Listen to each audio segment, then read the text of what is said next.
నీతి కథలు. పంచతంత్ర నీతి కథలు. ఇప్పుడు చూద్దాం పిల్లలు, మీ ఇద్దరిలో ఎవరు ఎక్కువ తెలివైన వారో అని. ఎవరైతే నా పొడుపు కథని విప్పగలరో వాళ్ళే తెలివైన వాళ్ళు. అడగండి నాన్నమ్మ. పచ్చటి కర్ర, ఎర్రటి శరీరం, కుయ్యో ముర్రో అంటారు మనుషులు. చెప్పండి, ఏమిటది? పచ్చటి కర్ర అంటే బఠానీ, కానీ అందులో ఎర్రగా ఏమి ఉండదు కదా. నాన్నమ్మ, నాకు తెలుసు. చెప్పు. బెర్రీస్. అవి ఎర్రగా ఉంటాయి, పైగా వాటికి పచ్చటి తొడిమి కూడా ఉంటుంది. కాదు హర్ష, కానీ నేను సరిగ్గానే చెప్పాను కదా. నువ్వు నేను చెప్పింది సగమే విన్నావు.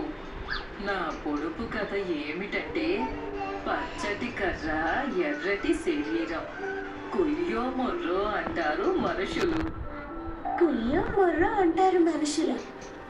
ఏంటి దీని అర్థం? ఆలోచించండి, ఆలోచించండి. ఎవరైతే సరైన సమాధానం చెప్తారో వాళ్ళకి నేను లడ్డూ ఇస్తాను. నాకు తెలీదు నాన్నమ్మ. నాకు కూడా తెలీదు నాన్నమ్మ.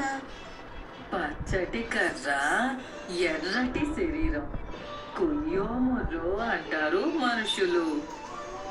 మిరపకాయ, దాని తొడెం పచ్చగా ఉంటుంది, ఎర్రటి శరీరం ఉంటుంది, పైగా దాని కారానికి మొత్తం అందరూ భయపడుతూ ఉంటారు.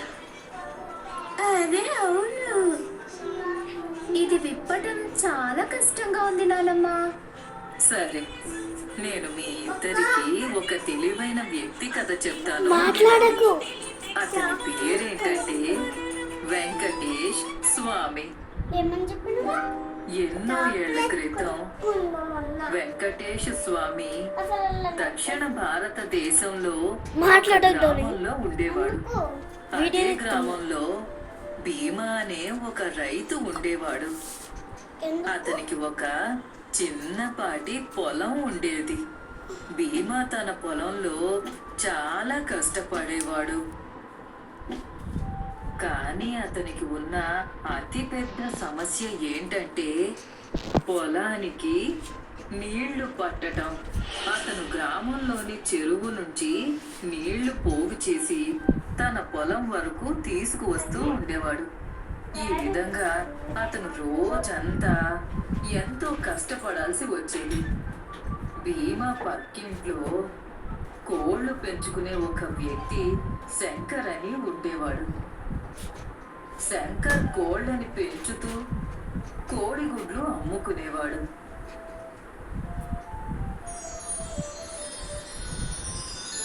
శంకర్ దగ్గర అతనికి ఒక సొంత బావి ఉండేది. ఒక రోజు శంకర్ భీమా దగ్గరకు వెళ్ళాడు. భీమా అన్న, నువ్వు ఎంతో కష్టపడి నీళ్లు తెస్తున్నావు. ఏం చెయ్యను, నేను నీళ్లు తీసుకురాకపోతే వ్యవసాయం చేయలేను. నా దగ్గర నీ సమస్యకి పరిష్కారం ఉంది.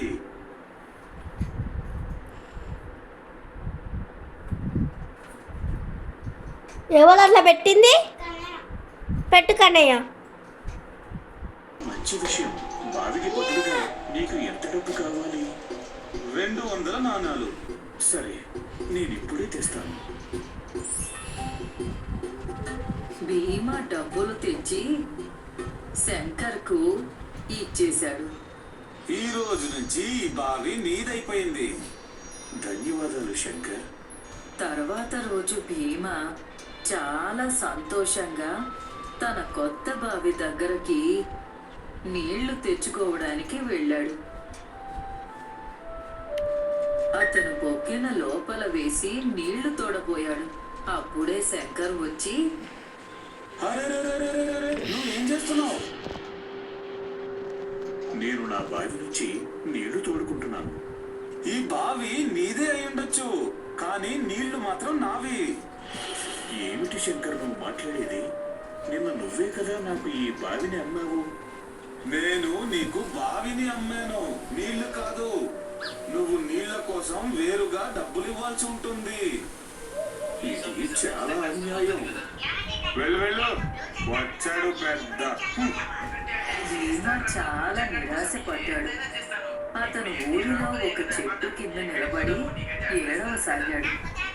అప్పుడే అటువైపుగా వెంకటేశ్వర స్వామి వెళుతూ ఉన్నాడు. అతను భీమా దగ్గరకు వెళ్ళాడు. వెళ్ళి భీమాని అతని బాధకి కారణం ఏమిటో అడిగాడు. భీమా అతనికి మొత్తం జరిగిందంతా చెప్పాడు.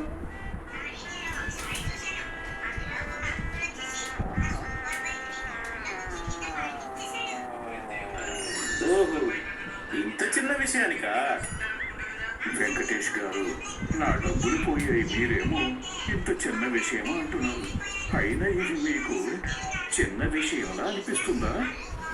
నేను నీకు దీనికి పరిష్కారం ఏంటో చెప్తాను, జాగ్రత్తగా విను. వెంకటేశ్వర స్వామి భీమా చెవిలో ఏదో చెప్పాడు. అప్పుడు భీమా చాలా సంతోషించాడు. భీమా అక్కడి నుంచి మళ్ళీ శంకర్ దగ్గరకు వెళ్ళాడు. ఈ బావి నాది. అవును, అది నిజమే. అయితే దీని లోపల ఉన్న నీళ్ళన్నీ తీసేసాయి, లేకపోతే నీళ్లు ఉంచుకోవడానికి నాకు అద్దె కట్టాల్సిందే. ఏంటి? ఈ బావి నాది కదా, నేను ఏం కావాలంటే అది ఇందులో పెట్టుకుంటాను. నీళ్లు నీవి కాబట్టి నువ్వు నాకు నీళ్లు ఉంచుకోవడానికి అద్దె కట్టాల్సి ఉంటుంది. అయ్యో, శంకర్కి నోట్లో నుంచి మాట కూడా రాలేదు. అతను ఆలోచనలో పడిపోయాడు. ఇప్పుడు ఏం చెయ్యాలా అని. చివరికి భీమాకి అతని బావి ఇంకా నీళ్లు రెండూ దక్కాయి. వెంకటేష్ గారు నిజంగా చాలా తెలివైన వారు.